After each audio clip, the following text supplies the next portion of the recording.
Thank you very much for this introduction and for your welcoming. It's my pleasure to have you this morning. I know that it's very hard to be early in the room, but really we had yesterday a very good sessions, and we have discussed digitalization. We have discussed Industry 4.0. We have discussed the impact of the technology, AI, and the other technologies on the work, on the firms, etc. But what is happening on the ground? How we can catch what is happening on the ground? Do we have a measurement? How to measure digitalization? How to measure Industry 4.0? We are, most of us, economists, and we are trying to make the metrics. And it's really a honor, and I'm really very proud that we had today Mr. Raymond Klein, because Raymond has solved this issue. And Raymond has proposed an index for measurement of digitalization at the firm level and the progress of Industry 4.0. And this measurement is worldwide accepted. This is really a fantastic session. I'm asking everyone, even by sending now for them, said, don't miss this session. If you do, one session that you don't need to miss is this one, and the presentation of Raymond. Because now, after this presentation, you can talk about digitalization, and you are knowing the meaning of digitalization exactly, and the measurement how we. And I'm very happy to have Raymond here. At the same time, I'm happy to have the two lead commentators. Si Rafiq Fqih is a leading person and manager at UNIDO, trying to make the progress of Industry 4.0 worldwide, and especially in MENA country, Africa, and in the GCC.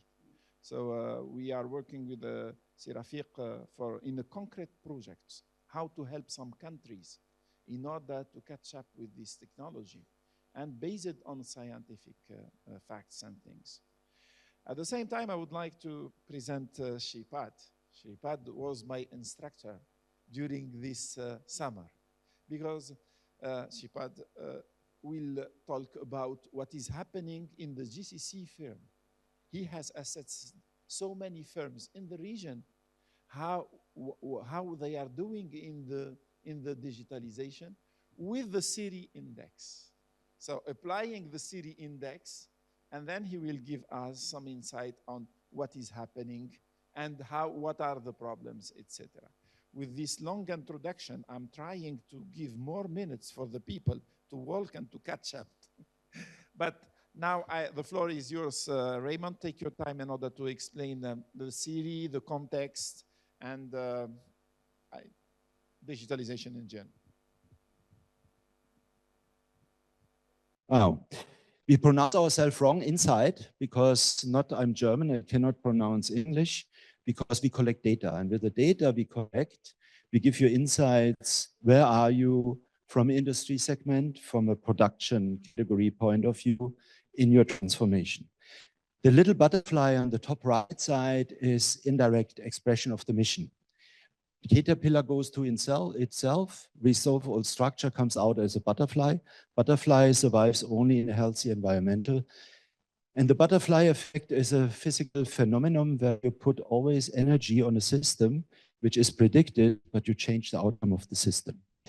These are our focus. Our focus at the moment, manufacturing companies. And here we evaluate the current state of the operation in terms of digital transformation, sustainable transformation, and artificial intelligence. I show you what we do. I know these are all buzzwords, and one thing I hate are buzzwords, so I give you content to it. The second one is we are a platform business. You mentioned at the beginning who is the biggest car driver, Uber, a platform business. You normally don't see us because we have partners, training examination centers, universities, external certification bodies, and we have assessors. And these assessors coming normally from consulting companies, Capgemini, McKinsey, German telecom consulting, and technology companies like Rockwell, Siemens, Schneider Electric, and so on. When we aggregate the data, because governments normally flying blinds, they not really have decision made on data that bottom up. They have, let's say, unstructured data and combine the unstructured data to, let's say, insights. Now, equity companies. What we do, you will see reports, and we work with central banks, Negara, by example, in Malaysia. They get access to our reports, and then they do green financing because the governments don't want to finance. You heard yesterday from the university, or no, from the UNIDO, from the UN guy, that when governments, as more money they spend, as less productivity is coming out. So I will elaborate a little bit on that.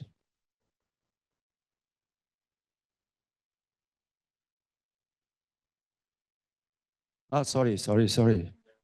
Oh, yes, sure. So we have at the moment around about 1,500 assessors, and we are in 67 countries worldwide.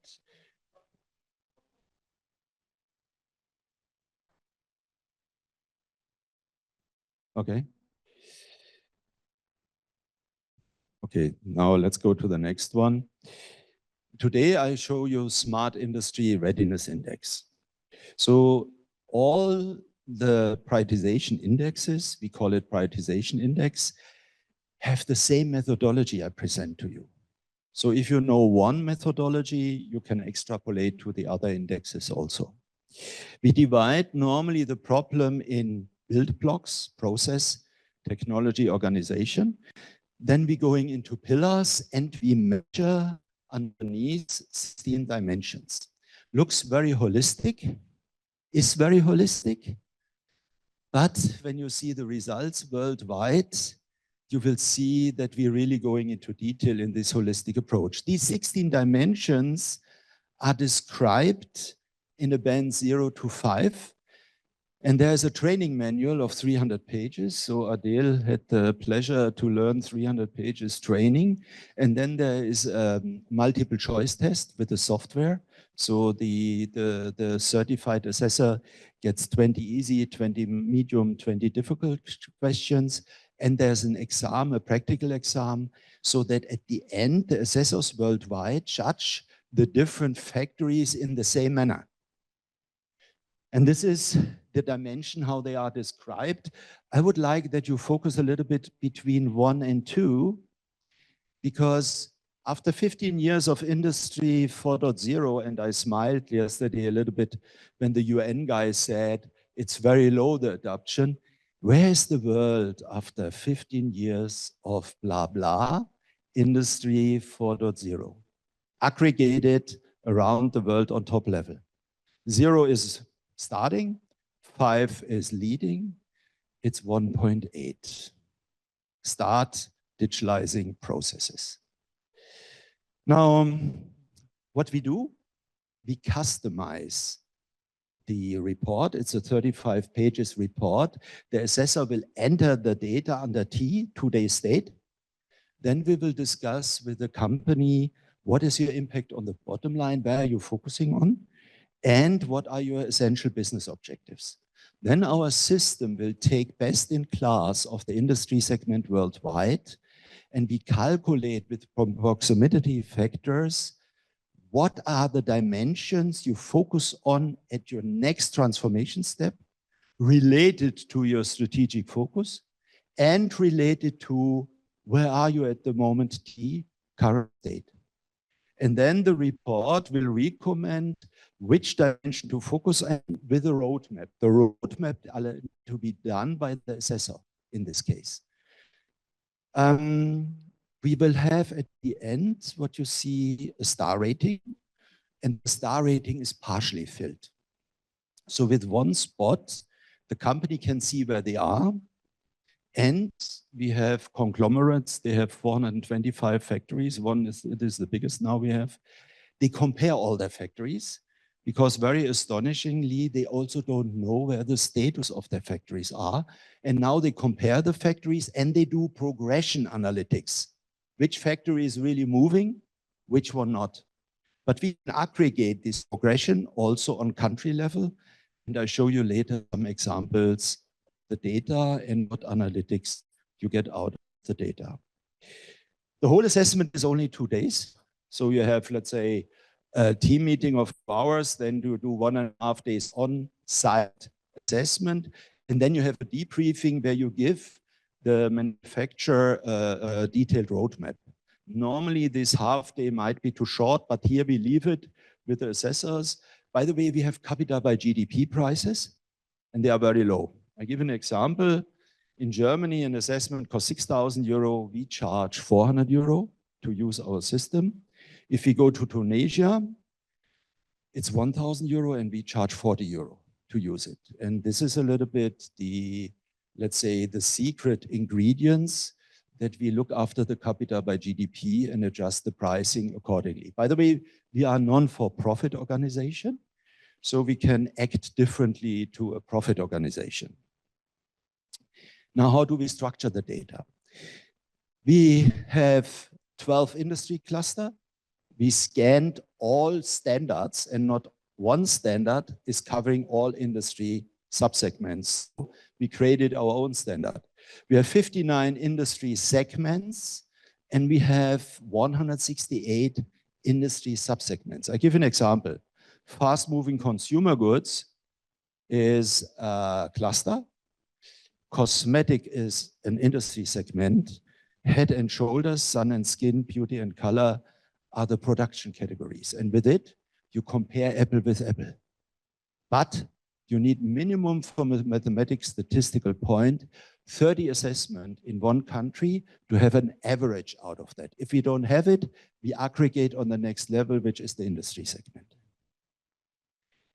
Now, what you cannot measure, you cannot improve.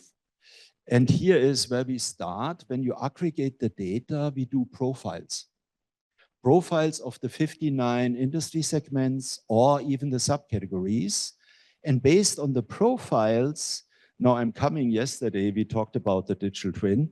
We extrapolate what is best in class technology worldwide and what is the factory of the future. How does it look like?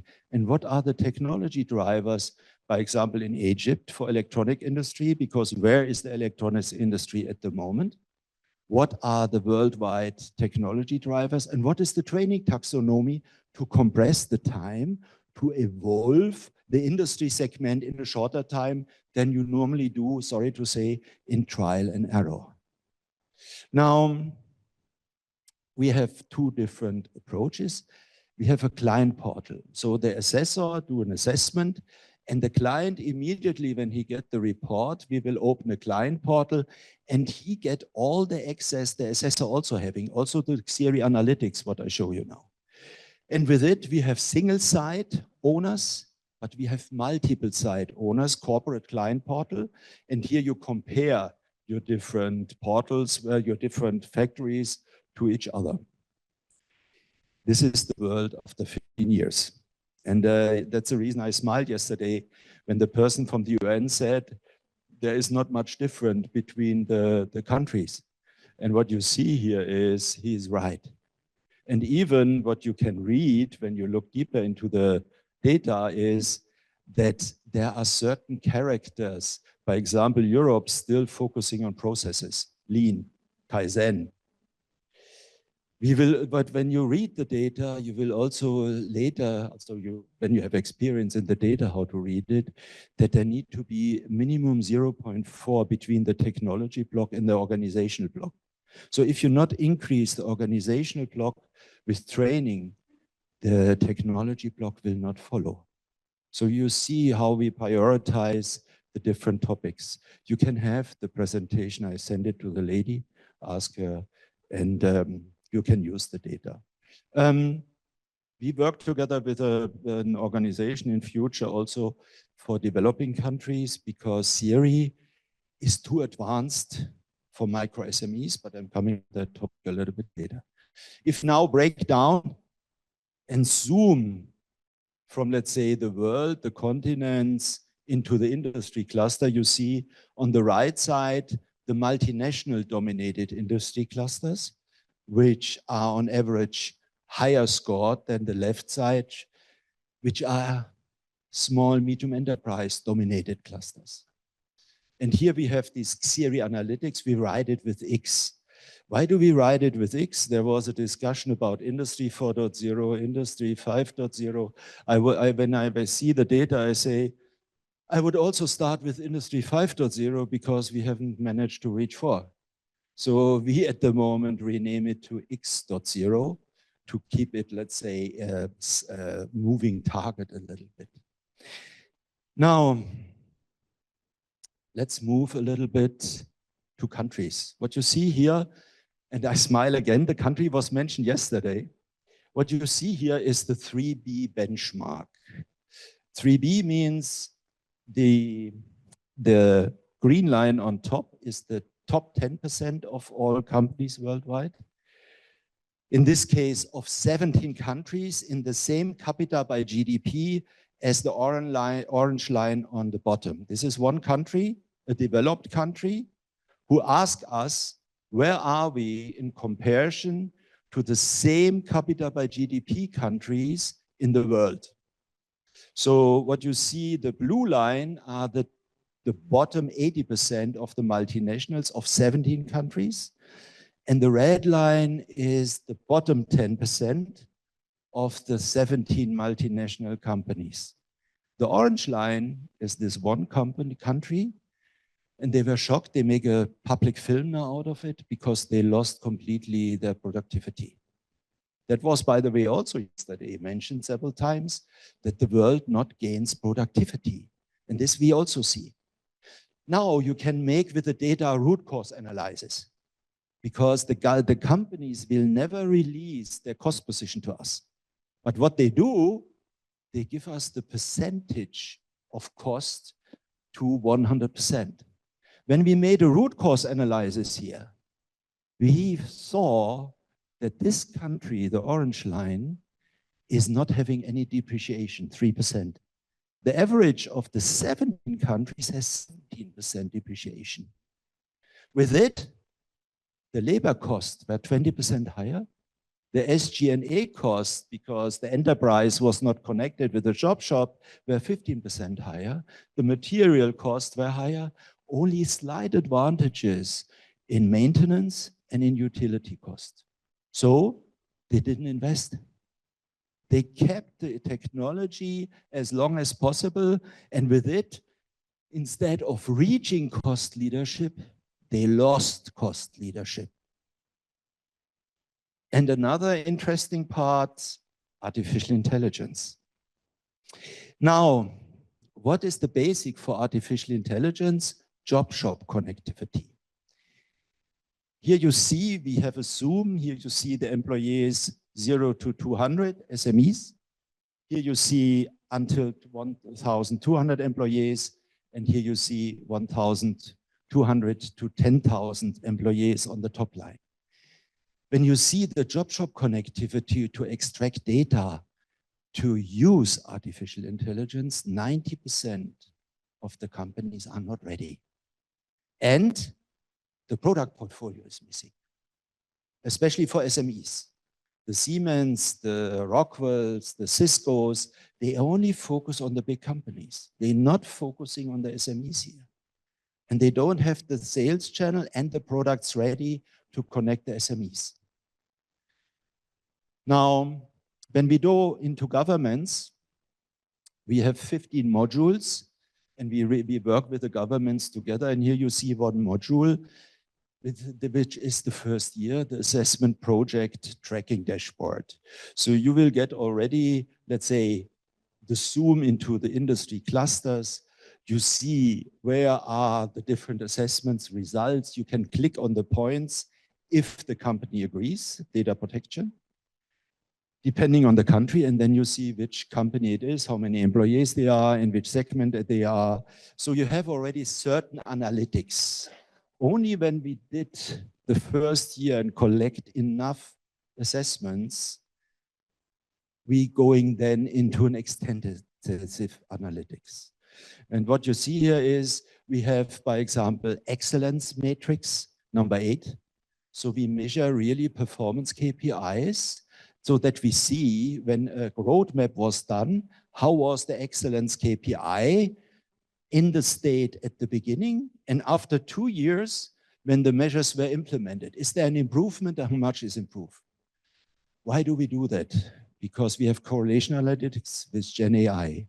So we will read in future out which of the KPI was driven best by which technology approach, so that we can recommend which technology is driving which KPI here. By the way, cheating, OEE, we standardized OEE here because OEE is a major driver for subsidy payments from governments at the moment. So we are also capturing OEE. In this case, we have comparative analytics, we have progression analytics, and we have historic analytics. Historic means we take the current 4 years backwards, and then we take 2 years as a historic, let's say, comparison. If you have questions, please approach me later because I give you a lot of information now, which might be too much to digest. If we aggregate the data for governments, we can tell the governments which of the industry segments is in the sweet spot, and the sweet spot is on the top right side where there is no one industry segment. And what you see on the gray bottom right side is which of the industry segment is lagging behind. But we can do the same. And now imagine you have a subsidy program for job shop connectivity. You should see after 2 years how the bubble is moving into higher productivity. And this is the, let's say, the progression analytics. You might not see it, but I see it. I take my mouse. Can you see my mouse on the screen? Okay. So this year you see here are, because the governments intend to take at the beginning only the very nice manufacturing companies. And in the second year, when the mass application starts in, they fall behind. And what is also funny, we had one analytics, automotive industry. They are quite productive, but they get the supply out of general manufacturing, precision, and the machinery and equipment, but they are not productive. So we did an analytics of the automotive industry. This is a specific country. You have the tier 1 supplier, tier 2, and the tier 3. Tier 3 is less than 300 people. What we learned from this analytics is that theory is too advanced for certain size of companies and countries. So we have a new portfolio here, which I briefly show you in the presentation. And this is what it looks like. I presented at the moment the Smart Industry Readiness Index. Here, we purely focusing on digital transformation, having productivity with the new Industry 4.0 technologies. So we can extrapolate what is the factory of the future is looking like, where to put subsidy payments in because you're lagging behind compared to the world. What are the technologies missing in the country? So you need to invite people. We can even tell one country, which is in Middle East, a certain supply of material need to be done, produced in the country because it gives huge disadvantage from the cost position for export reasons. That also, that you say we have a lot of multinationals, but they only serve the local market. When we did the analytics, they are not able to export because their cost position is too high to export to, let's say, Europe, by example. Now, Operational Excellence Readiness Index. We have 3 build blocks here. And these are for micro SMEs. And I didn't know that there are 100 million existing. This is an app on mobile phone offline. It has 145 animated videos. It's in a structured way. And we have 3 build blocks. Increase productivity, purely focusing for micro SMEs, how to increase productivity. Start digitalization, accelerate growth. because 50% of the micro SMEs closing down after 5 years, and the remaining only 44% are growing, the rest remain on the same level where they are. This application is a 2.8 hours on average. We tested everything already. It's done, only we programmed the app. And it will cost, at the beginning we said 10 euro, 8 euro. Then somebody asked me why 8. I said, because I live in Asia and the 8 is a lucky 8. Yeah. So, but then we found out that Apple takes 35% of the 8 euro. Now we're going to 30. But nevertheless, if governments promote Opera, they get the data for Opera free of charge. And now we're coming to also what yesterday one of the professors mentioned. As more money the government spend, as less productivity is kicking in. Because the companies need to spend some money to generate the interest to use it. If it is free of charge, they use it because the government is paying for it, and then they turn around and say goodbye. We have that in several countries, this experience, I must say. And that's the reason we say, Opera, very easy. The company pays for the data and the government get it free of charge. And you can elaborate with the Xeri analytics. You see it underneath. It's an overarching data analytics tool. Where are my micro SMEs? Bandwidth, band 5, I explained the band 0 to 5 for Xeri. Band 5 of Opera matches band 1 of Xeri. So we channel the micro SMEs from the basic operational excellence into Industry 4.0, because Industry 4.0 is too early for them. What you saw in the tier 3 suppliers, what I showed you, the analytics. Now, the next one. Xeri, world is 1.88, 15 years old. Climate change, reaching net zero. When I left university 40 years ago, we already talked about climate change. Where do you think, if we aggregate the data, where's the world between 0 and 5 to reduce the net zero of manufacturing? Less than 1. And now you understand where the expression greenwashing is coming. Because I explained briefly the tier methodology, today's state, impact on the bottom line. In Xeri, by the way, at the beginning, we wanted to talk about MASURI, Manufacturing Sustainability Readiness Index. But the manufacturer don't like sustainability because number 1 is profit and productivity. So, but the guys who changed behavior are the Generation Z and the, how we call it, Generation Z and the millenniums below 38 with children. I belong to the boys. I look the salad bottom up in 10 years, not top down. So I say, this 10 years I will survive. You will see. By the way, we have 400 pages training manual for Smart Industry Readiness Index for Xeri 10 and 24. And I've later come to IRI. And we give it normally to universities also free of charge, as long as you use our brand, the little butterfly, because what we learned, sustainability is lagging behind because of the education of the people here. We measure in Xeri 10, the GHG emission scope 1, 2, 3 upstream, 3 downstream. And what we learn is, and this is very dangerous for developing countries, the big MNCs killing scope 3 upstream. In the training, I have a presentation about Xeri. If you want, I can later show you in 10 minutes what we investigated here. And what we also show in Xeri 10 for SMEs, circular economy, another buzzword. Circular economy is based on circular product design. Which company understand that when you today develop a product that it need to come with a material passport, how much CO2 has been used per material, what was non-virgin material, and what is the product lifecycle management process that you say, how much of the material can be reused at end of life cycle and already write down how it will be recycled. This is circular economy, but the basis is circular product design. Now coming back to COSIRI GAG mission. We thought in the tier methodology today's state, and we say impact on the bottom line, what is your GAG profile? Or E, what are your sustainable business targets? We found out that 90% of the companies don't know what a GAG profile is.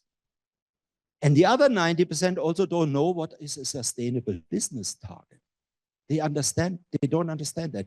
So the assessors need to take the training manual to train those companies now about what is GHG, how to integrate it in their approach. And again, scope 3 is eliminated because outsourced production processes to supplying job shops get insourced.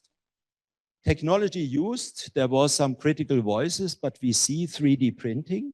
When it's integrated in the production line, we're leading this insourced production topic. And there are big multinationals which face huge problems. I cannot mention the name, but we cannot release the analytics. The analytics is always anonymously. Server, if we agree with the country, is in the country, and the country can do their own analytics out of the data collected.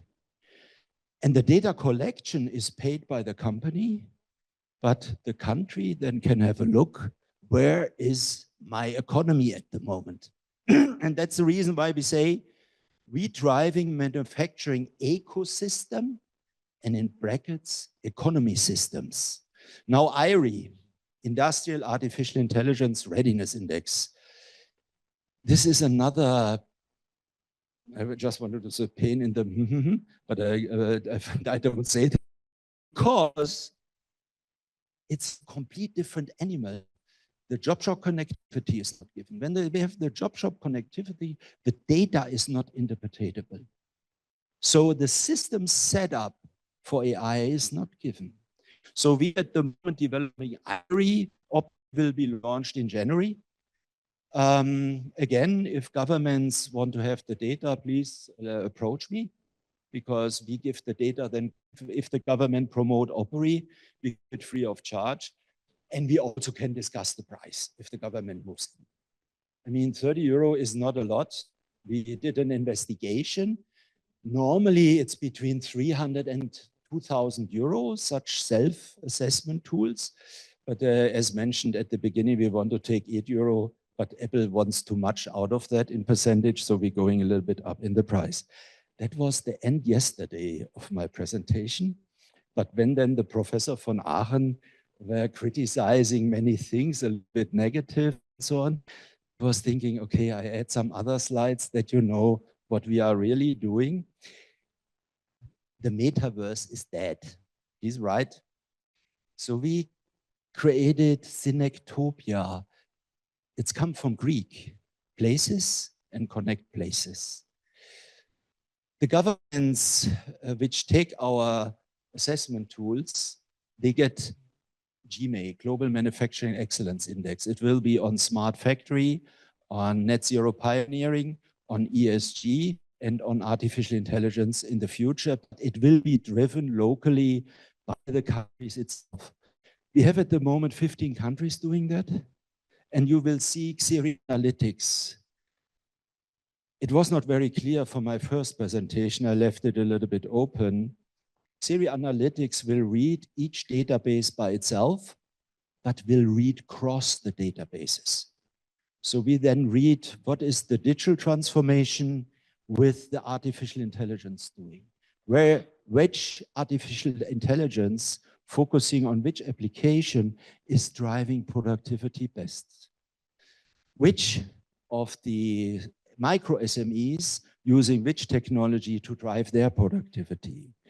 And also smiling a little bit, yesterday the discussion, innovation. What makes a company successful?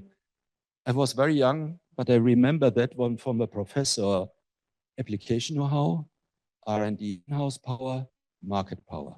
Startups have two parts, application know-how and R&D power, but they don't have market power. So what we created is Prioritize Plus. each company an assessment with us. There are over thousands now, I must say. I give you an example. Opry will have slots of 10,000, which are already purchased by certain countries. And then these companies get automatically access to prioritize plus marketplace. And here we collect startups which have a certain, let's say, strategic fit for Industry 4.0. I give you one example. First one, Raymond, when we finish Siri, what is the ROI of the technology we need to invest? I couldn't answer. We will have a model. It is smarter chain. They will do the ROI investment calculation, but we take more startups in and the customer will decide because the customer will give a star rating at the end. Then the next one, sustainability. The leader is always great, as I mentioned yesterday, and the biggest blocking head is the leader, and the leader doesn't know how to scale down the targets elaborated by our prioritization index to the functions in the factory. There's a company called Do Good. We found them in Spain. It's a mobile app, so the company needed to invest, and they do net zero training for the different functions, and you take COSIRI targets, break them down in the mobile app, and then the employees on the job shop get training within the mobile app, and they work on the reduction of GHG emission with the energy profile. By example, GHG emission, sorry, we have so many information, I stopped then. We aggregate in COSIRI 10 the GHG emission profile, also in Siri Analytics. Now governments can put the energy signature behind and play with it. We have one government doing that. So that you say, if I change coal to solar, how much CO2 in tons do I reduce with one go?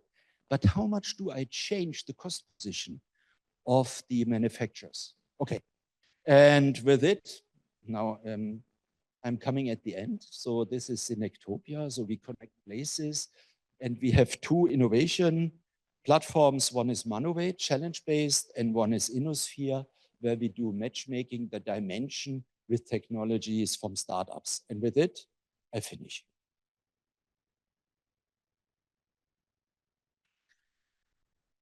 So if you have questions later, approach me, please. Yeah.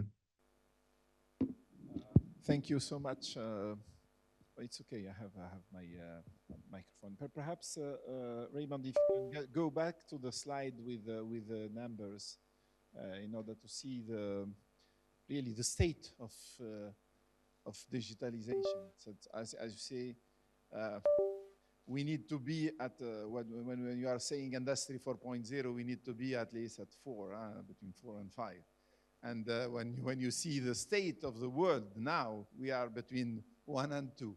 That means that we are speaking about something which is not happening on the ground, really.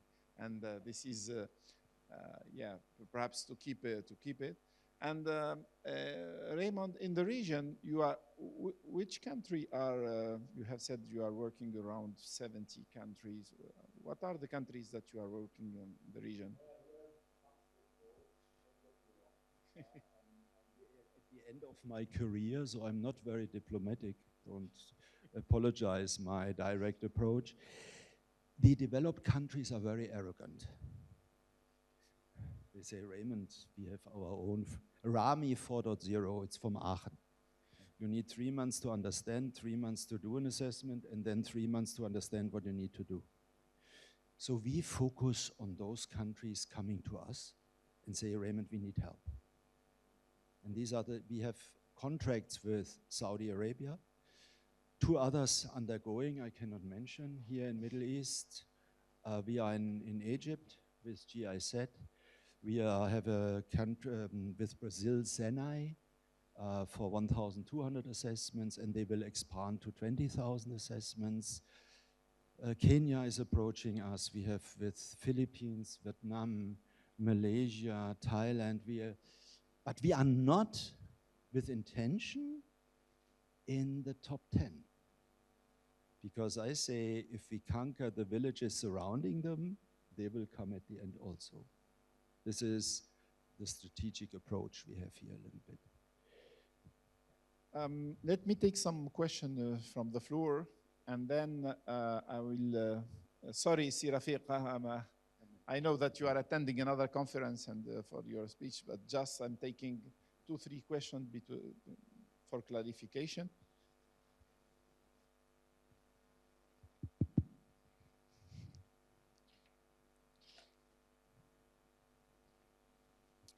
Okay, my question actually drew from an experience here in Dubai about 8 years ago. I was with the Dubai Economic Council, which was a policy research arm of the government. And the global sales manager of Toyota visited Dubai, and we had a meeting with him. And at that time, my boss, the Secretary General, was out of the country.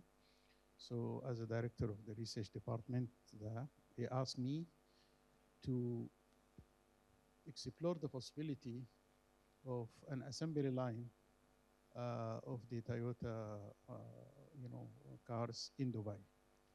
And we gave a presentation about the business environment, and obviously second to none in the region. And so he responded by telling us that on the demand side, you are speaking to the converted. Dubai is really the best place for us to do business from the demand side, but you have a supply side problem. And we asked him to explain to us what the supply side problem was. He said, we recently built a plant in Bangkok, and we were able to outsource about 400, if I remember correctly, parts from SMEs, but they are very highly technical SMEs with very special expertise. And you don't have that kind of thing. You don't have laboratories, you don't have technology universities, and you don't have that, which is, I believe, is probably even all the more important now in the context of the... but that you can see in the data analytics. So I just want you to reflect on that from the perspective of the public sector in Dubai and how much the government should do in order to prepare the SMEs for that role. This you can see from the data then, because Thailand is the Detroit of Asia. You have all the car manufacturers there, but be careful with sustainability, because we had a discussion with Hyundai, and they know their production is highly manual, but in future the production need to be built where the demand is, which means they need to fully automate perhaps certain production sites because they're in high wages countries. And here they have at the moment less experience. So you can see even these let's say multinationals approach us because one is digitalization, productivity, but sustainability will enforce. I give you one example, CO2 passport for products. The first country who will establish that one will change the world. And yesterday he said you cannot de-link material and energy from the growth of GDP, the professor. If you take a CO2 passport and you think that the consumer will decide less CO2 footprint, less material, and I buy more from this product, perhaps produced here, you de-link the GDP from the material and from the energy. I didn't want to go into that detail because yesterday, so to this discussion. Sorry, next question. So, thank you. I think the data that you, and the potential of the database that you're showing us is amazing. And there's a lot, of course, at the individual company level, but as a macroeconomist and data guy, I already have millions of potential applications on country analyses, and think we would all love to continue those conversations. But one thing that in macro that has been with us was what we called the productivity slowdown in the 70s when ICT revolution came. And my American colleagues, they tell me, well, one of the main stories is people had to learn how to use the technology. So for a while, they were just really unproductive because all they did was they tried to figure out how to do stuff on the computer. From your experience and from the data that you have, is this kind of story that we need to learn how to use these technologies? Can this be part of the slowdown now? There was from the UN in 2013 the future of productivity, and here it was that the technology is there, the people either don't know that it's existing or they don't know how to apply for the technology, and this is the bridge we built with the Open Innovation Platform and the Prioritize Plus marketplace. And additionally, I must tell you, don't get me wrong, the production managers are not educated in change management. They are very much in continuity, and they are in my age mainly, okay? So old and experienced, and then you say, I have 2 more years to retire. Shall I risk now? I risk. I always say, no risk, no fun. Yeah? This is a little bit the mentality of my life, but the problem is with the leadership in the factories. And even they reject theory because if they get comparable. The factories are not comparable currently. But with the matrix I showed to you, you compare factories on the same level and you see how they move. So you will also define, let's say, the top 100 and who is lagging behind. You know, are the subsidy payments really having an impact? We can measure that now, which might be also not so good sometimes for governments, don't get me wrong. Huh? So here you need to evaluate very carefully to use theory and in which area, or sustainability, I must say, because this is a little bit for me very shocking that the climate change is so less from a priority in the manufacturing industry. Another question, but again, the server is in the country, we can adapt the data collection in the country. Because if the server is in a country, we know the mainstream we want to absorb of data, but the country can add additional data for analytics reason. Next question, please. Yeah. Thank you very much for your very inspiring presentation. You said that digital maturity is connected to connectivity. It's no, artificial intelligence. Artificial, not AI. Okay. Because if the job shop is not connected, you don't absorb the data from the machinery, from the points to see what is the material throughput, that you measure productivity on the job shop, that you do overall equipment efficiency. If you don't have that connectivity, your artificial intelligence will not be able to interpret anything because there is no data available. So what it was in digital? Because you say it's the main key for artificial intelligence? We measure job shop connectivity. Okay. And we found out when we now move into the waves, 2 years ago it was digitalized supply chain and resilience. This is completely gone. Nobody is looking at that anymore. Now it's artificial intelligence. Mm. And job shop connectivity will be the main driver, basic driver for artificial intelligence in manufacturing. And 90% are not really connected. And I just read this morning that Google will build a nuclear plant to power its artificial intelligence. Sorry, again? Google will build a nuclear power plant to run its artificial intelligence. So energy will be also key, I suppose. Okay, then good luck. So actually, nuclear power plant is the last thing I would use for artificial intelligence. Sorry to say, sorry. It's a personal opinion, Sorry, next question. Well, good morning, everybody. And my name is Khalid Wazani. I'm a professor of economics and public policy at Mohammed bin Rashid School of Government. And I was unlucky because I was unable to attend yesterday's sessions, except for sneaking sometime, given that I was working from 8 to 8 yesterday. And I also would like to thank Economic Research Forum for giving us such an important opportunity to have such an important event here at the school. Going back to your presentations, and I was looking at the Smart Industry Readiness Index. And one of the most surprising things I noticed in all regions is that organizational building block is taking the almost the highest weight or score when it comes to the index itself. And I have two questions on that, if you allow me. Number one, why do you think the organizational building block is the highest, even in those countries like the Asian ones where the index itself is sort of, relatively speaking, low?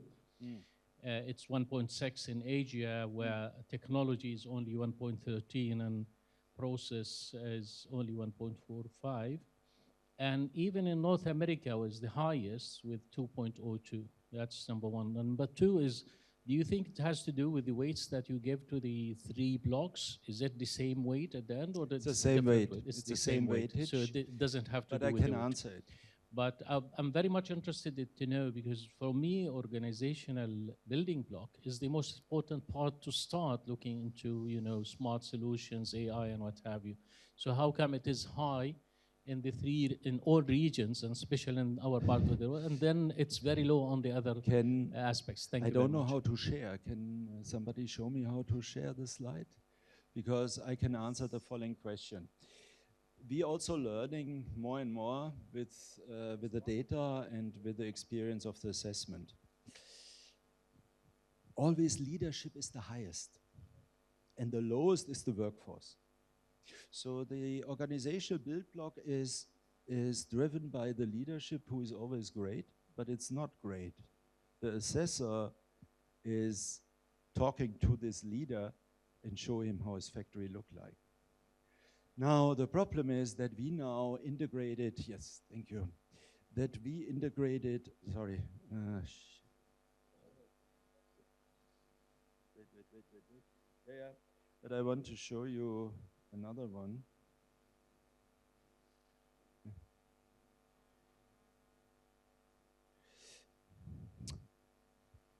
Why is it not? Ah, yeah. Leadership is always very high, and the intra-company team building is high.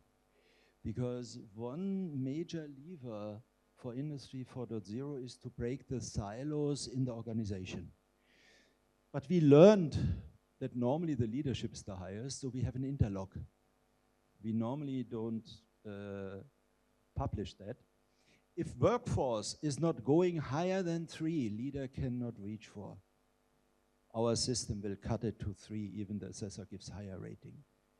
Because the leader is not able to communicate and to manage the people to get a higher workforce ranking.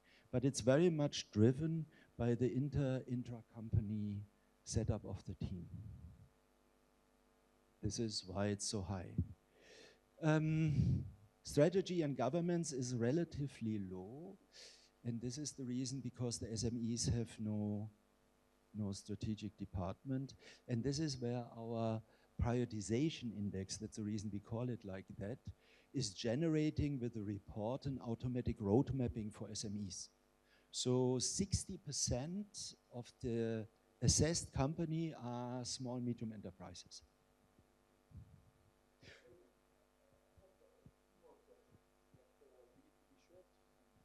Okay, very short. No, then let Rafik do first, and then we do the question. If you allow me. Yeah. If it's very fast, you can, otherwise, because he is waiting for another conference. Okay, sorry. So, Sirafiq, thank you very much for waiting with us for your presentation, and we will come back to the general discussion. And I think the general discussion also will take into consideration what Shepard will tell us about the assessment of firms in the region with the CIRI index. So, because so Sirafiq, the floor is yours for your presentation. Thank you. Good morning, everybody. Let me first introduce myself very quickly. My name is Rafik Feki. I am working within the Digital Transformation and Artificial Intelligence Division of UNIDO. UNIDO is the United Nations Industrial Development Organization. It's based in Vienna. And as part of the UN system, UNIDO is providing different services for its member states in terms of in different topics related to industry development, moving from SME support, environment-related issues, energy efficiency. We do have three main priorities. How to contribute to end hunger around the world. The second priority is about sustainable supply chains, and the third is about green energy. But to achieve that objectives, we are having different technical areas of intervention. As I mentioned, SME upgrading and modernization, promoting of industry through quality infrastructure. We do have in the Gulf countries a lot of cooperation in this area. We have as well programs related to industrial parks,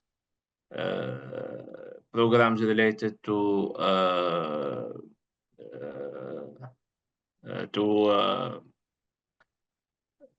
digital transformation as part of the division I am going to present. So several interventions, and this is why we thought it's very important for UNIDO to present to you our different services in this area. I don't know if I can share my slides. I hope I could do. Yes. Yes, you can. Yes, yes. Okay, thank you. And then let me share them. So it's long time for, yes, I see it here.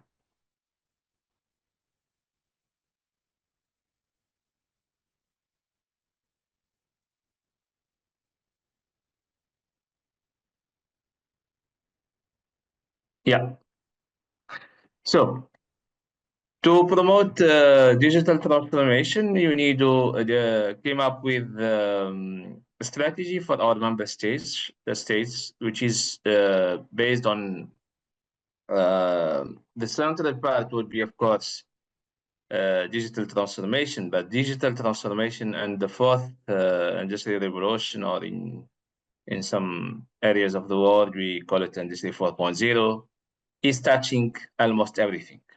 So from energy efficiency to smart supply chains, smart cities, circular economy, all those elements will require the use of the smart processes. Blockchain, 3D printing, robotics, the building blocks of Industry 4.0 are technologies, and of course nowadays more and more artificial intelligence are being used to create this change, and we cannot imagine any evolution without using digital technologies. That's why we came with the strategy, and we are very proud that when we developed this strategy a couple of years ago, we thought about a critical element in all this. And this critical element is coming back. This is what Raymond referred to when he talks about Industry 5.0, or in some countries they call it Society 5.0, where all the countries understood that, yeah, we are going too far with this transition. We thought about an important and key element, which is the human being. And we are proud that since we developed the strategy for our member states, we said, don't forget that the central element of all this transition should be the human being, because we were afraid that the technology will take us so far, and that's why when we presented this strategy to our member states in 2020, I think, we have already integrated this element as a central point. So our vision is articulated around what we call a value chain approach, means that we think that as you see, the people is the centric element, then you can take it from the individual person to the factory, to the city, to the society, to the entire world, as Raymond now is trying to do with Siri, to have a big picture about what is going around. How do we do that? We do this through different kind of services and interventions, from road mapping. We are in discussion with Raymond to develop or to design something together that could apply for all our member states. Global partnerships, we work a lot on developing partnerships. We organize global forums, and we do have several initiatives. I might present one or two of them. Then we encourage and we facilitate the adoption of those technologies to the enterprises, to the smart factories, which is the subject of this intervention. We work a lot on skills development, and finally, we try to promote innovation and smart production around the world. I will skip a couple of elements, but this is just an introductory part. When we did this assessment at the very beginning, we tried to look at the cons and the pros of the digital transformation. But in general, it's not a choice. We have to go through this journey. This is what we are explaining to some countries where there is still an hesitation about it. I'm talking to you from Senegal currently. It's 6 o'clock here around. So just to tell you, the journey is still too long. Maybe one of the initiatives I would like maybe to touch before giving back the floor to Dr. Adel is an initiative where he's part of it. We are very happy to have Dr. Adel with us in this initiative. It's an initiative for a continent, for Africa. And it's called Alliance for Industry 4.0 and Smart Manufacturing in Africa. And this initiative is articulated around 6 pillars. The first one is how to promote Industry 4.0 technologies in the industrial factories in Africa. The second one is how to support the African technology providers, because there are a lot of unknown technology providers in this continent, but that require a bit of support to promote their efforts. The third component is about skills, on how to promote skills and education. And Industry 4.0 is based on the human capital, on the knowledge you have in your people. If they are not prepared for using technologies, for assessing data, like Raymond presented, for understanding the meaning of data, for collecting data as well, you will not be able to go very far. The fourth, which is led by Dr. Adel, it's about research and innovation. So he's co-leading this, but he's leading more the strategy and policies, how to support the governments in Africa to come up with reasonable policies to promote Industry 4.0 in their specific countries. The final one is about standards and ethics, and this initiative now is taking shape. We do work with a lot of partners. For example, uh, I could mention, for example, the Hanover Fair organizer, which is the biggest fair in the biggest industrial fair in the world, and they are one of our partners.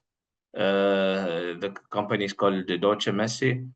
And then there are a lot of partners who are joining forces with us to promote Industry 4.0 in Africa. With this, I would like to give back the floor to Dr. Adel, and I thank you for your attention. Thank you. Thank you very much, Sir Rafiq. Sir Rafiq is at UNIDO at this division, and he's really pushing, and we are working together since so many years, and he is really pushing on this and can help a lot for the region. And he's working also with Raymond in order to make the convergence of the interests, because especially because we need measurement in order to understand what is happening. And the idea of the small series, sorry to call it this operi, operi is very interesting, especially in the context of Africa, but it can be extended also in the region because it's very relevant, I think. Now let me go to what is happening in the field. I'm happy to have Shripad Lale among us today. Shripad has a company for assessment on this matter.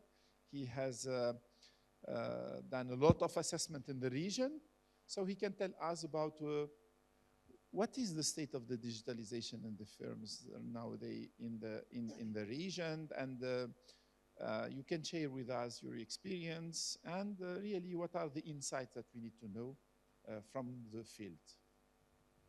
First of all, can you hear me? Yeah, first of all, thank you very much for inviting me to share my experience. When we talk about GCC, I'll be very honest, my experience is limited right now to Saudi Arabia. I've done a lot of assessments in Saudi Arabia. Of course, I've done a lot of them in India, but I mean, they are not part of GCC, so I'll leave out the, the learnings from them. To summarize the state of all the companies in all the countries in GCC is a difficult task. I mean, it's almost like it's a job for analytics, you know, so not for a human being. But still making an attempt, I would say, I would classify all the countries into the standard 3 categories: the continuous, batch, and discrete. And then we have a little bit of a shot at saying what level they are.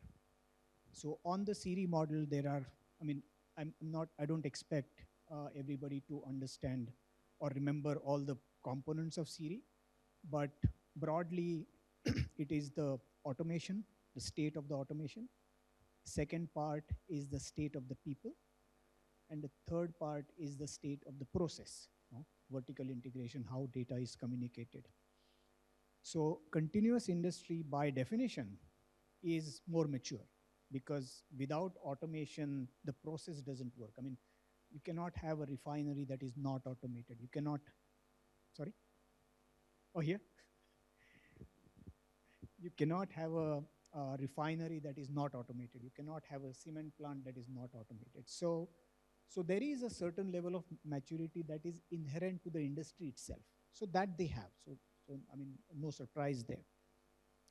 But even those industries, that is the continuous process industry, typically has lacks what is called enterprise intelligence. So most continuous process industries have rate contracts. I mean, they are running, they're continuously producing stuff. Why are they continuously producing? Because they have the confidence that they will be able to sell. And why do they have that confidence? Is because they have a rate contract. They have long-term contracts.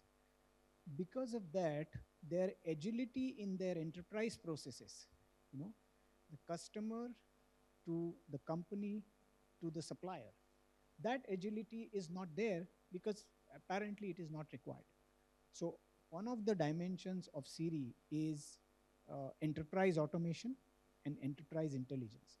So most of these countries will be low on the agility to manage enterprise processes. So the ERP will be there, ERP will be running, some processes of the ERP will be automated, but just as you cannot imagine a process without a dashboard which says where my process is. Let's say you have a process running, you will normally have some kind of a SCADA system which says where my parameters are right now. The Industry 4.0 model expects similar dashboard for enterprise processes. So continuous process industries, the weak point is the ERP and the automation and the intelligence associated with it. Batch industry automation is one notch down. You know, when you look at the Siri model, the maturity of the automation process on the shop floor is judged by two categories. One is the automation in material transformation, which is material changing. The second is the automation in material transportation. How is material moved around? So batch industry is very good at material transformation automation, right? Most of it is required, but material transportation is all manual, right? And across all the industries, I think one of the missing elements is people. So I think Raymond Klein also said this, that, and this probably also, answers one of the questions that was there. Why is the organizational building block, very high? The organization building block will probably be very high at the beginning of the journey, because the beginning of the journey will be with people being convinced. Once the people are convinced, then investment will happen. Once investment happens, technology will come in, and then results will start coming. So I think that is also an indication that it is very early in the life cycle, and just the people are being convinced right now. Nothing else has moved. So I think that, so in the GCC region, I guess the people, education of the people, understanding of the Industry 4.0 is probably the weakest place. And I think any company that is addressing this should look at how they can conduct seminars like this, how they can conduct educational campaigns, because once you start educating them, they will start understanding what Industry 4.0 means. Yeah, Adel? Thank you, Sripad. I think that it will be more interactive, and I let the floor pose some question. But I would like to deepen on the question of the main barriers that you have observed, and let me tell that Sripad made me suffer this summer, because he was my instructor in order to learn the Siri index. So all the dimensions that Raymond was, and you have told us a lot of stories during the training, but what are the main problem and bottlenecks that you have observed? We know that the technology is here, the cost is not really the problem, but what are the main barriers that you have observed? Yeah, so I mean, at least in the GCC countries, and by the way, a lot of things that I talk about GCC countries is also applicable for India, because that I find almost no distinction between the behavior of people here and the behavior of people back in India. So as I said, it all begins with people. So when I talk to when I go for an assessment, more often than not, and this is something that I probably, I don't probably document anywhere, is it all starts with how much attention or how much interest they take in the assessment. That is the first indication. Is it a checkbox for them, saying that, yes, I did the assessment? Or are they curious to know what is really going on in their company? I would say about 20% of the people are really interested. 80% of the companies are a checkbox category. Okay? because it's a compliance thing. Actually, the government has actually told them that you need to submit a Siri assessment report. So they will submit a report. But that doesn't mean they're really curious. It is, they'll said that I tell stories. So, you can do a health checkup for yourself, if you're really interested in understanding how you're performing. That is one reason to do a health checkup. Sometimes, especially when I was in my earlier years, when I went to get a US visa or a UK visa, the embassy required me to do a health checkup, right? So I go to a hospital that is tied up with the embassy. They say, here is the name. He does a health checkup. The report goes to the embassy. I really don't care what's in the report. I just want my visa, right? So that's the main perspective difference that needs to improve. Today, 60-70% of the people are doing it as a checkbox, right? But the people who are genuinely doing it, their level of participation is completely different. So in GCC, in Saudi Arabia, about 60-70% of the companies will say, who do you want in the room for answering the question? And I say, okay, head of production. Everybody else will go away, head of production will go. First question is, how much time do you need from me? So it is like, and you say, okay, are you done? Can I go? So it's always at the back of the mind, is always, okay, let me get this done with. Let me go and do my job.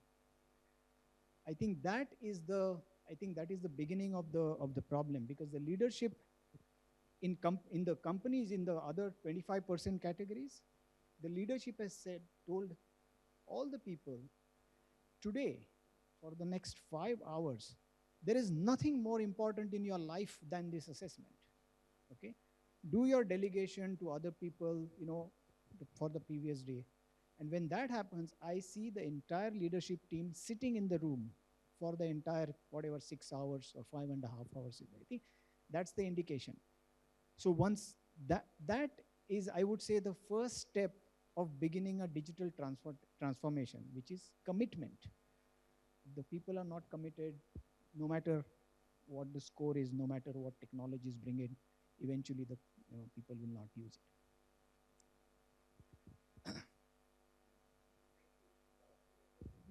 Pose the last one before that I ask Raymond to join and to make a discussion with the last one is, can you tell us about one or two best practices that you have observed in Saudi Arabia in matter of in the business?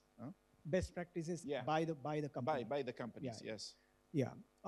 So sure. I mean, again, going back by the Siri model itself. One of the I would say dimensions on which all companies fared quite well is learning and development. So the way the employees are trained on the job that is to be done was, I would say, surprisingly high, even considering that the processes are automated. The reason why learning and development processes are probably well established could also be because there is a lot of contract labor. So the labor force is changing continuously. So they have to keep changing, putting on they need to train new employees for doing the same job. So I guess learning and development was between India and GCC, I would say, it was far better done in most of the GCC countries. But apart from that, I would say it is at par. I mean, all the assessments I've done are about at the same level.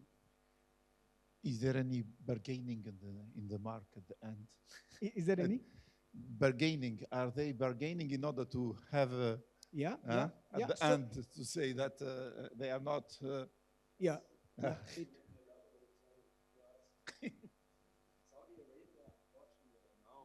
Siri is a standard, and you need to reach 2 stars to get a subsidy payment. After that, all assessments went higher than 2 stars. Yeah. So number 1, never announce what the prerequisite is. Yeah. Sorry to say. No, but this is true, and it is well-known fact that even I know that, they also know that. Now, so they do bargain, but there's a surprising, again, again, there is this 70-30 split. There are people who are doing an assessment for the purpose of improvement. There are people who are doing the assessment for either a subsidy or getting the check mark or getting the government off their backs. Now, people who are doing it for improvement, they will not only, they don't bargain for a higher rating. Several times they actually bargain for a lower rating because they know if their rating is low, they will get the investment to improve it. See, they are more interested in the improvement. They are not interested in looking good today. They are interested in becoming good tomorrow. So there is a certain mindset, and these kind of companies who bargain for a lower this thing, they're very refreshing to work with, because we know that it is a journey that they've begun. Whereas for others, it's a job done, tick mark, end of story. Yeah. So what Shripad doesn't know, we have data quality checks in the platform, and we fire assessors if we can see that out of a sudden, on their average score, they give a company a very high scoring. Our system brings that to our attention and we verify the quality. So we fired already certain assessors with immediate effect, because the statement was the leadership has a clear vision where they want to go, which is, sorry to say, yeah, nothing. The other part, yesterday one professor mentioned it, as more money you spend, as less the productivity is. We recommend, by example, from the experience, make an internet page with a ticket list from the government and say, the 1,000 we pay subsidy of 70%, the next 1,050, the next 1,025, and the next 1,010. And with the first commitment, they need to sign 2 years later the second assessment already, which they pay.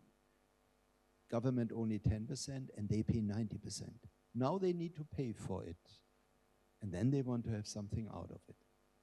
So if they don't pay, they do it because the government assigns it to them, and then they fall asleep afterward. Thank you, Raymond. Let me take some questions, starting by Nizar and then Hassan, because I have them in the queue. Thank you so much. Thank you for the presenters. Actually, there is a lot of questions, but I'll try to choose the most relevant ones. These indexes and these metrics, etc., should be made for policymaking. Now, for research, for public policy, etc., we still have a lot of problems. Apart, the problem of measuring biases, collecting, aggregating, etc. So, but beyond this, what we are interested in the dynamics, right? And for the dynamics, actually, the industry is value chain. Maybe it goes from one country, it ends in another country. This was the supply chain, what I mentioned in the presentation, that the cost position is too high and you cannot export. Yeah. Now, I have a problem with the interpretation of the numbers. For example, if I take olive oils, right? Olive oil, okay. Industry. They are cultivated in some countries, for example, in South Mediterranean, Tunisia. They end up in the United States. But the value added is added in Spain, in Italy, right? So it's normal that the using of artificial intelligence, the most part is done where the value added is big. So in Italy and Spain. So actually, it's not expected that my number in this index in Tunisia, because it's the beginning of the chain, will be high compared to Spain and Italy, right? So this is very linked to the objective.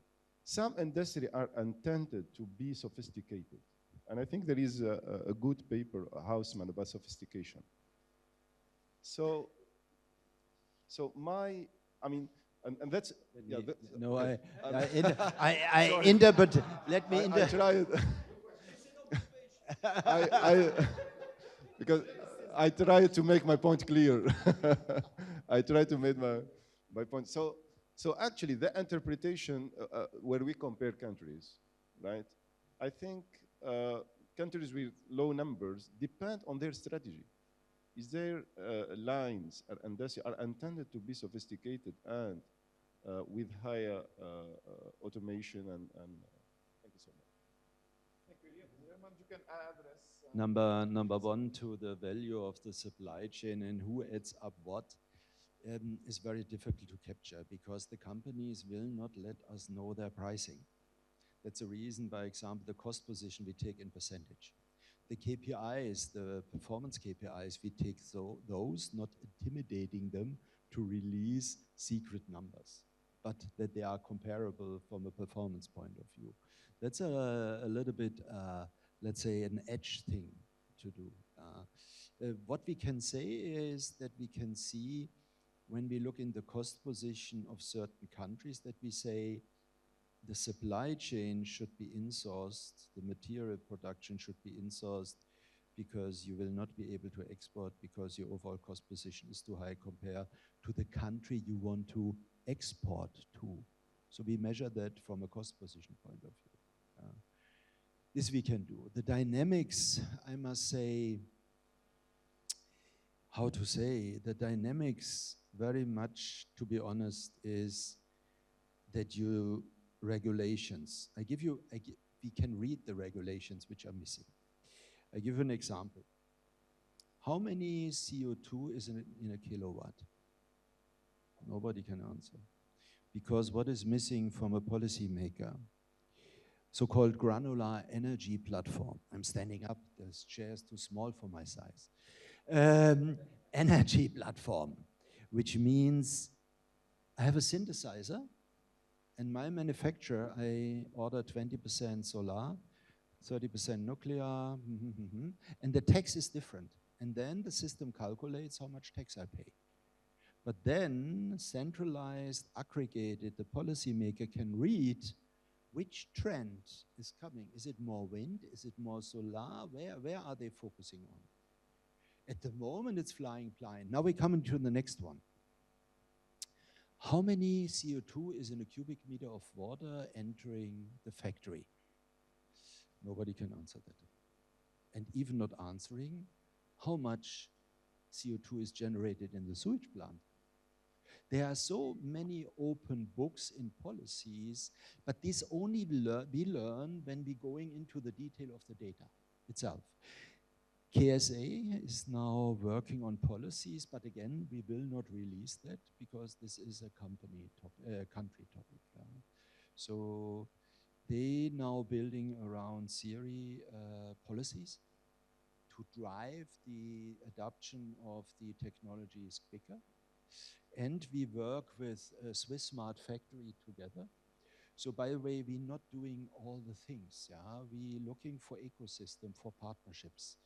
So Swiss Smart Factory is going into, somebody said it, KAUST, and KAUST owing CAX, and CAX is the factory of the future in Saudi Arabia.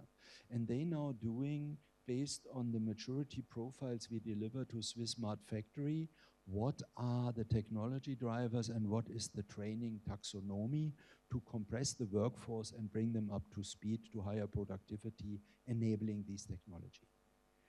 So again, there are policies missing a lot, what we see, but that would be really a separate session. By the way, here we released now UNIDO.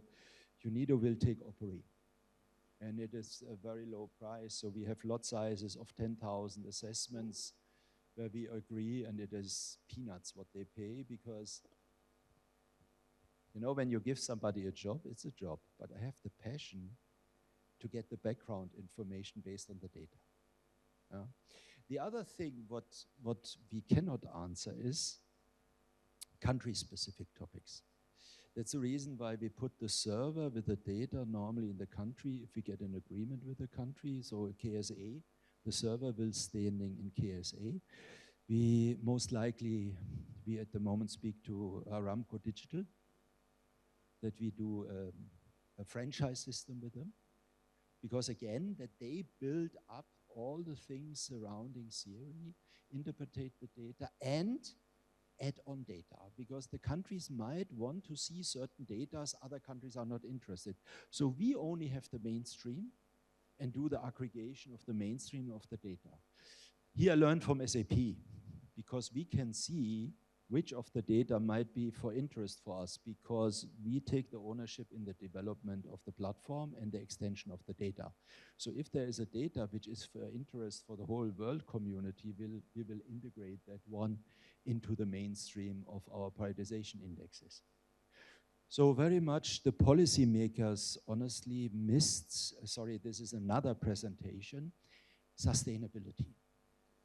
And that is the reason why climate change and ESG is falling behind. Never ever ESG was defined. Everybody talks about it, but what is it really, how you measure it? At the moment, we scan the major stock markets and work together with company to do a ESG automated reporting based on our COSERI 24 assessment for the MNCs that they apply for stock markets. So please, other questions. Hassan?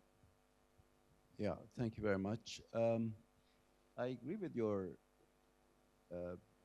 remark at the beginning that anything that cannot be measured is not useful. But I would caution that the relationship doesn't run the other way either. What you can measure does not necessarily mean it's useful.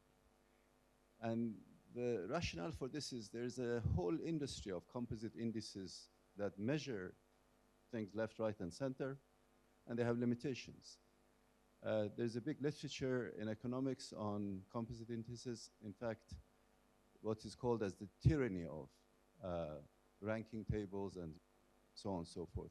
The Doing Business Index, which was produced by the World Bank for years, decades, was given up because it's a game. When players, let me finish. When players learn to play the game to perfection, the game outcome actually becomes self-defeating.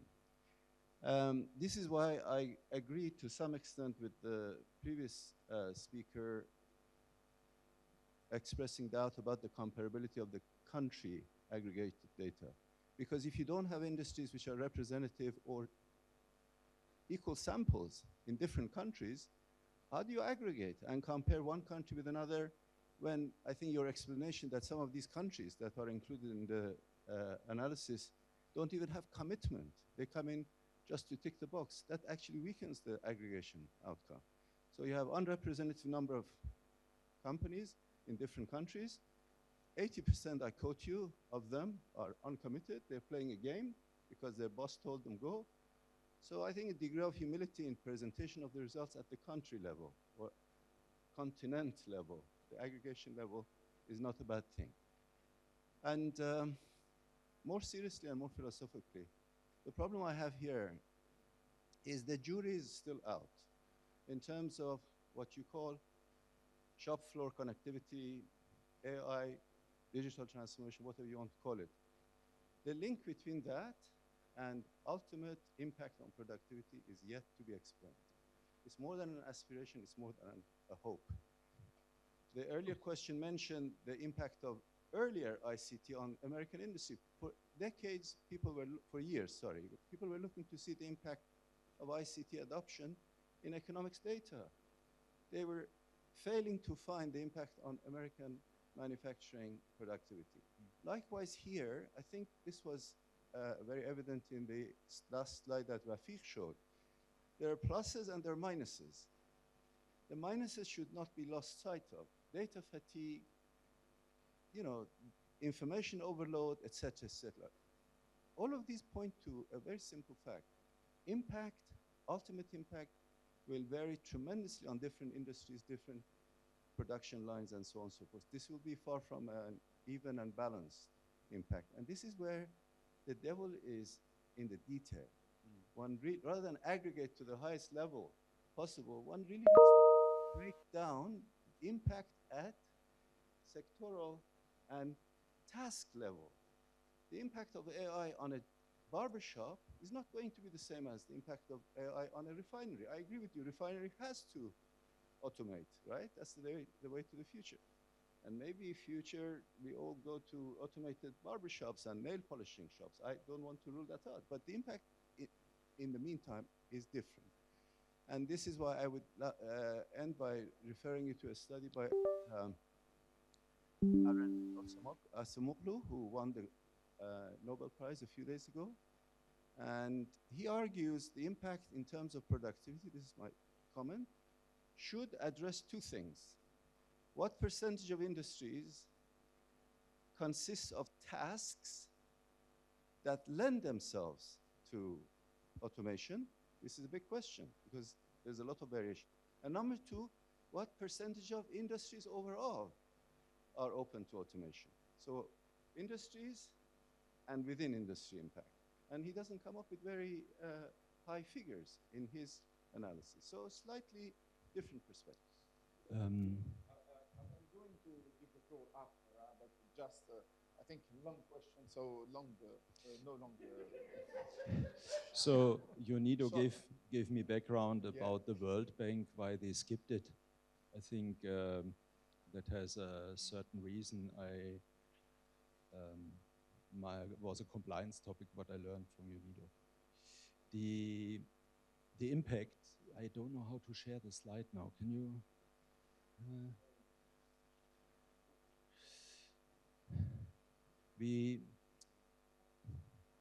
Yeah, it's open. It's open. Perhaps it was a little bit overseen.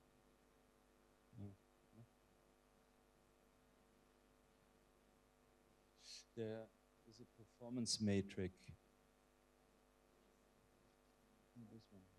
This one. Yes, this one. And by example, we measure energy per product. So if you make a car, you cannot argue it's a truck or it's a car, but we just compare energy per piece on the job shop, on the automation to have an indicator. Number two, employee productivity, yield time, yield, inventory turnover. And these are KPIs measuring the performance that we see the impact of the recommendations our system is calculating. So we take the baseline of these performance KPIs during the first assessment, and then in the second assessment, we need to see an improvement. So here is a little bit the topic. The topic regarding judging too high. I must tell you, this is within humans, and you have every system where it is. What we have three data qualifiers. The first one is the entry interview of the assessor. Very easy entry in domain expertise, low, medium, high. Change management, consultant experience, low, medium, high. And IoT, IT enablement, low, medium, high. Too low, you will not go to the exam because your knowledge is less than per production owner you approach. Second one, when they do in future, it will be released end of the month, the assessment, there will be a star rating popping up and say, what is this assessment? 2-star, 3-star, 4-star, 5-star, we check with AI in the background. Third one, our system calculates a star rating for them. Are they always jumping from chemical to a cosmetic to food and beverage? So they not really have a knowledge in perspective of a specific industry. They're jumping. Fourth one, he's only as good as Siemens trained him in factory automation. That you might have realized he was talking about SCADA, process industry. So I know without knowing that he's coming from the process industry of Siemens. But our problem is that our assessors cannot manage the challenge you have because I'm not educated in that. That's unfortunately, I made it too quick. Oh, no, I cannot. Ah, yeah, wait. Coming. That's the reason we interconnect at the moment our system. They will have in future a button when they say, this is the challenge we face, but I don't know what to do with it. I cannot answer it. And then it will be published in an open innovation platform where you have crowdsources. It comes with an award and with a discipline. We call it as a joke, a dating platform. So is it that a sustainability problem? Is it an edge computing problem? Is it a factory automation problem? And then you do a matchmaking between the challenge and the crowdsource. And then they apply and help you, and you have an internal evaluation process in the company. I didn't went into the details here. The second one is mapping the dimension and the bandwidth technologies, solution-based. So this is where in the next stage we measure startups, and those startups requested most by the external companies in the Prioritized Plus, we will link them with our system. Means we say, describe your system. When we map you waste management, is it band 1? Is it band 1 to 3? Is it 4 to 5? I mean, you can always argue, but then I must say, then all the assessment, ISO 9000 quality, all these things are jokes. You need a basis, and at the moment, this is the best basis I think we can offer, based on the data bottom-up aggregated. What we also have, and we didn't release it, we have generative AI. So we take our database and we go to unstructured data. So it's too early. CTO as a service, that the generative AI takes the best in class of your industry segment, where you are, and then generative AI takes the unstructured data and gives you 3 steps to close the gap as a roadmap. We call it, it's under development, CTO as a service. So please don't ask me when it's coming, okay? We are a very small company. I started 2 years ago. Now we have 40 employees. Most of them are programmers and 1,500 external assessors. Most of them are also with government related, I must say. And I stop. Thank you, Raymond. I will collect 3 more questions and short questions.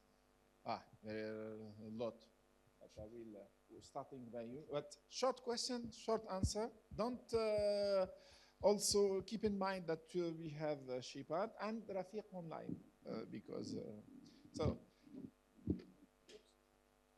go ahead. Okay, please. hi, my first question is about tacit know-how.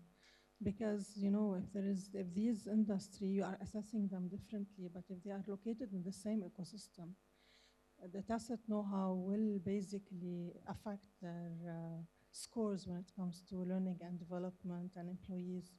So are you doing any place-based approach to really evaluate if these industries within the same clusters are really facing the same challenges, and how you can do that from, because then it will help the government in certain special economic zones really approach this more from a place-based policies rather than people-based policies.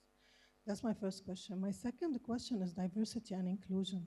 And you know, industrial sector is known to be deficient in some diversity and inclusion when it comes, for example, if the factory has different nationalities or disability, inclusion, women empowerment, women leadership, and all of these issues. Is this part of your indicators? Thank you. Let me answer. Very quick. Before Yes? answer, I'm collecting all the questions. Okay. And then you can address, because we need to close the session. Hani, and then I come back to you.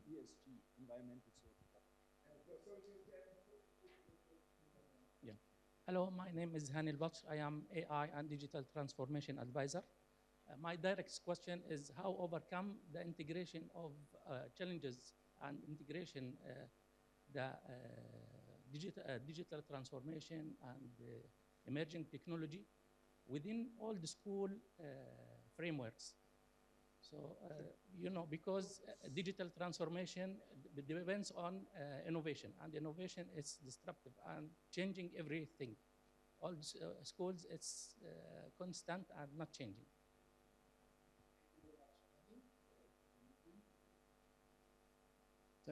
Thank you to the speakers. I just have a quick question for Raymond, if that's okay.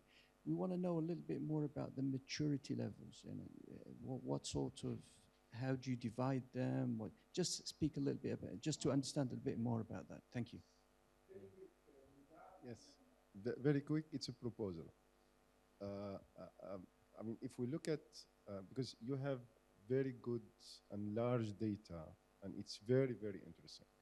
And actually, we want to see numbers by industry. So for the policymaker, if you want, he have like a map, and he can choose the sectors where there is a lot of automation and artificial intelligence.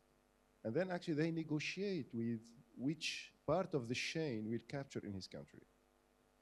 So if we have numbers by industry and also by part of the chain, this will help the policymaker. Thank you. Thank you, Nizar, for the suggestion. Last one.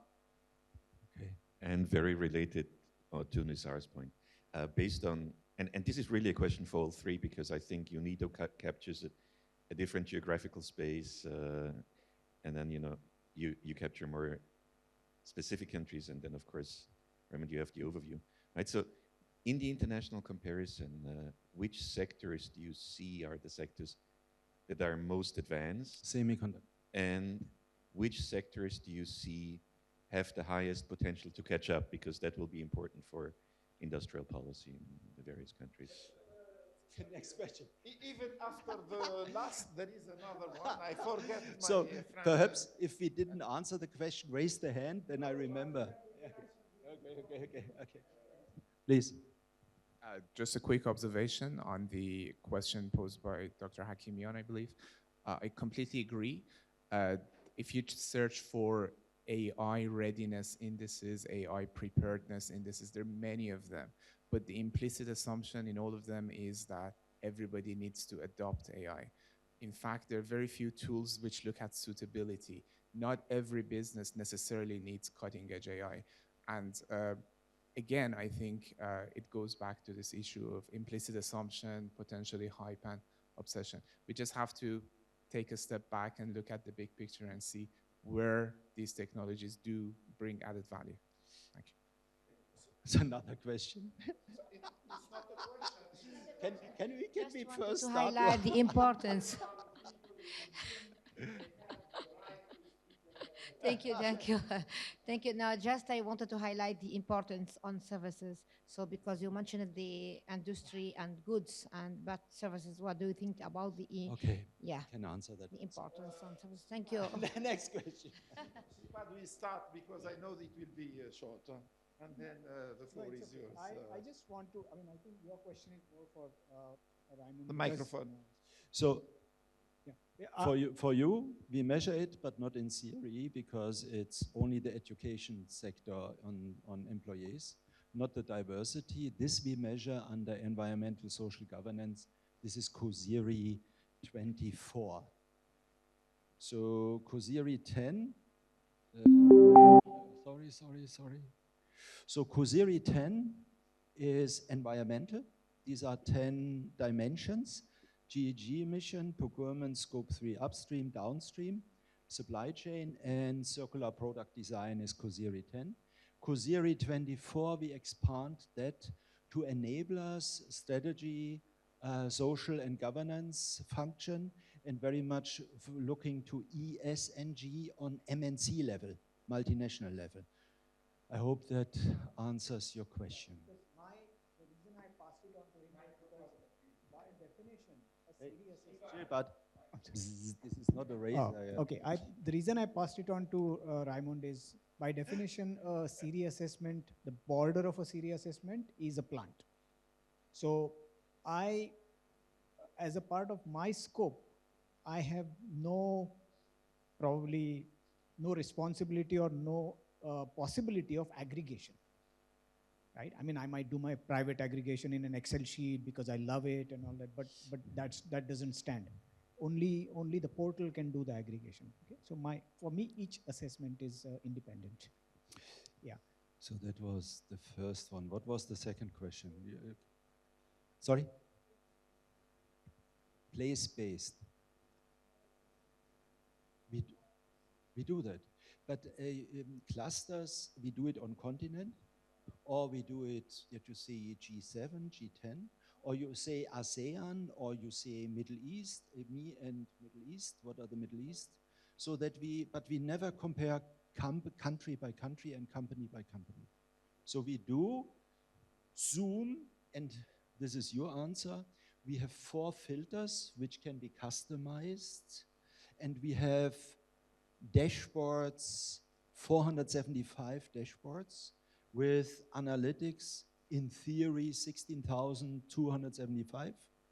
Now the topic for me is, I cannot answer your question, but you can answer your question yourself, because I invite you to let us know what analytics you would like to see, and then we will adjust our filter functions and the dashboards to the analytics you would like to see. Because the analytics we do at the moment is the one we obviously, from our experience, integrate. And we don't have your questions in mind. So that was COSIRI, diversity, and can we compare places? Yes. We also can tell you normally governments focus on 5 to 7 industry segments and not more. Yeah. If you take more, you're lost in space a little bit, I can tell. What was the second question? Can you raise the hand?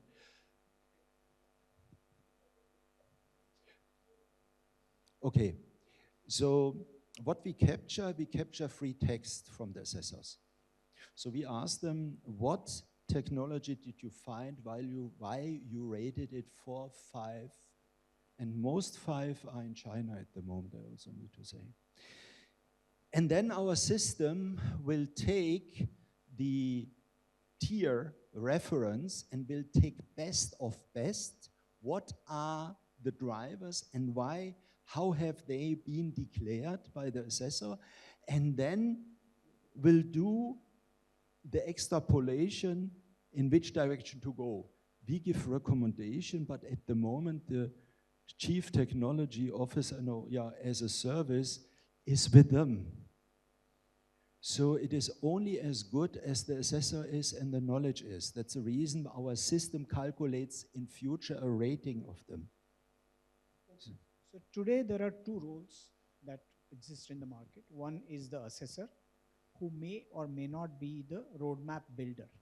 May not be. For instance, I have done jobs where I have just done an assessment and exited. I have taken somebody else's assessment and created a roadmap, because that person who did an assessment was not experienced enough, senior enough to come up with a roadmap. And I've done, of course, both. So you do the assessment and then the roadmap in cascade.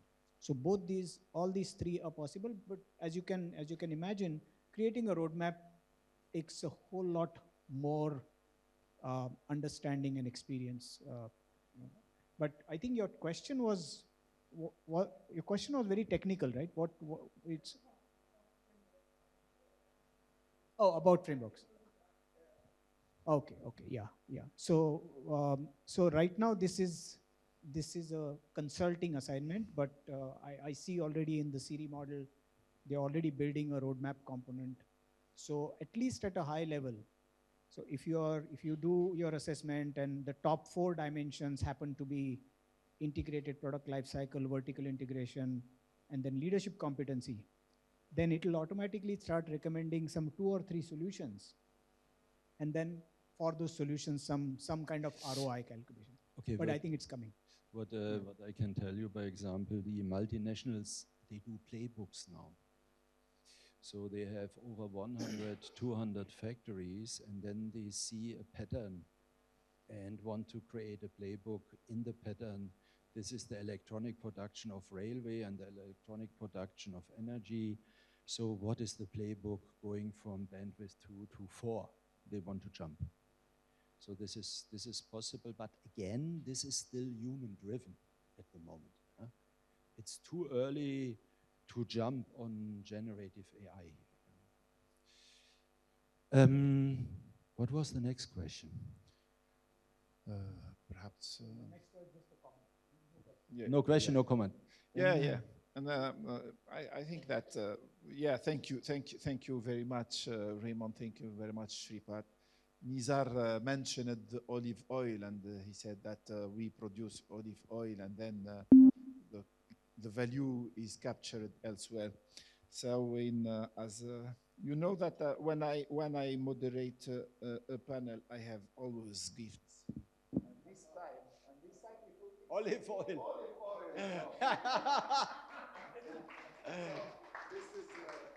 Thank you very much.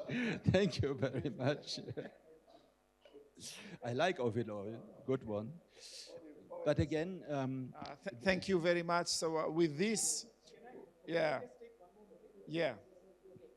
So, I mean, I tell this story at the end of every session. I think as far as digital maturity is concerned, the fundamental reason where maturity is stalled is people do not understand the value of data. So I give example to my customers is if there is a shop floor on which raw material is being transported in a sack, and there's a small hole at the bottom of the sack, and 5% of the material is just flowing on the floor, and only 95% reaches the shop floor.